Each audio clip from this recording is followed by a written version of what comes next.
चा एक नवा अध्याय आता सुरू झालेला आहे। जतमध्ये राजाराम बापू साखर कारखाना आहे। जयंत पाटलांचे वडील आहेत राजाराम बापू, त्यांच्या स्मरणार्थ साखर कारखाना आहे। पण या साखर कारखान्याचं नाव परस्पर बदलण्यात आलं, ज्यावर एक नवीन वाद सुरू झाला। काही अज्ञात सभासदांनी रातोरात हे नाव बदलल्याची माहिती आहे। राजे विजयसिंह डफळे साखर कारखाना असा नवा फलक कारखान्याच्या कमानीवरती लावला गेला। काही दिवसांपूर्वी जतच्या राजाराम बापू पाटील साखर कारखान्याचा यंदा धुरळा फेटू देणार नाही असा इशारा पडळकरांनी जयंत पाटलांना दिलेला होता। दरम्यान कारखान्याच्या नाव बदलाचं गोपीचंद पडळकरांनी एक प्रकारे समर्थन केलं आणि शरद पवारांच्या राष्ट्रवादीने मात्र या घटनेचा निषेध व्यक्त केलाय।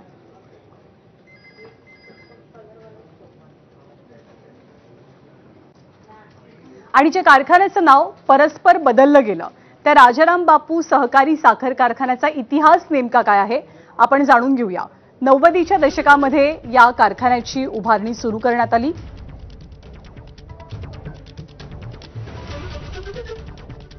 या कारखाना उभारणीमध्ये राजे विजयसिंह डफळे यांचा मोठा पुढाकार होता। त्यामुळे कारखान्याला विजयसिंह राजे सहकारी साखर कारखाना असं नाव देण्यात आलं। 2002 साली दुष्काळामुळे हा कारखाना बंद पडलेला। मग 2006 ते 2008 राजाराम बापू कारखाना प्रशासनानं हा कारखाना चालवलेला होता। त्यानंतर राजाराम बापू कारखान्यानं डफळेंच्या प्रशासक मंडळाला हा कारखाना परत दिला। या काळामध्ये राजाराम बापू कारखान्यानं या कारखान्यात जवळपास 2.5 कोटींची 2,43,00,000ची गुंतवणूक केली। पुढच्या काही महिन्यांमध्येच हा कारखाना अवसानातमध्ये निघाला। राज्य शिखर बँकेकडनं कारखाना लिलावात काढण्यात आला। या कारखान्याचा लिलाव झाला।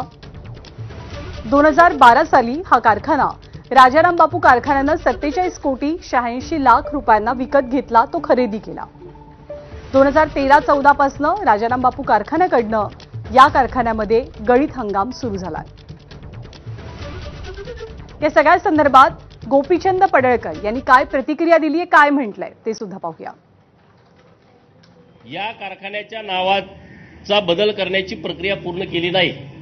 आता साखर आयुक्त याबद्दल अत्यंत व्यवस्थितपणे सविस्तरपणे आपल्याला माहिती देतील। माझ्याकडे ती अधिकृत माहिती नाही, परंतु जी जबाबदार लोक आहेत ज्यांनी कारखान्यामध्ये काम केलंय त्यांचं असं म्हणणं आहे की राजे विजयसिंह डफळे कारखाना असंच नाव या कारखान्याचं आहे। परंतु जरी आता त्यांनी नाव बदललं तरी आम्ही संघर्ष चालू ठेवणार आहे। जोपर्यंत हा कारखाना सहकारी होत नाही, सभासदांचा होत नाही, तोपर्यंत आम्ही शांत बसणार नाही। आणि राष्ट्रवादीच्या वतीनं या संपूर्ण प्रकरणाचा निषेध नोंदवण्यात आलेला आहे। राष्ट्रवादी युवक काँग्रेसच्या वतीनं कसा निषेध नोंदवण्यात आला? राजकीय फायद्यासाठी काही जणांनी स्टंटबाजी केल्याचं राष्ट्रवादी काँग्रेसनं म्हटलेलं आहे। शरद पवारांच्या राष्ट्रवादीनं हा हल्लाबोल केलाय। चुकीच्या पद्धतीनं घटना तयार करणे, महाराष्ट्रात सगळीकडे वादाचं चित्र निर्माण करणं आणि खऱ्या अर्थानं लोकांच्या हाताला काम देणारा हा कारखाना आहे।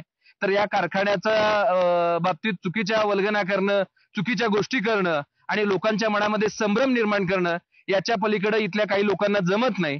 त्यामुळे कदाचित अशा प्रकारच्या मंडळींचा याच्या पाठीमागे हात असू शकतो।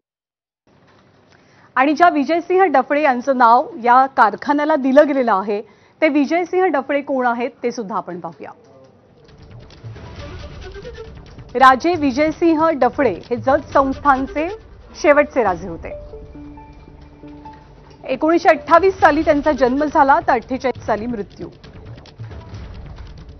राजे विजयसिंह डफळे यांच्या नावानं अनेक संस्थांची निर्मिती केली गेली। जत तालुक्यातल्या जनतेच्या कष्टातनं आणि सहभागातनं अनेक संस्थांची त्यांनी निर्मिती केली।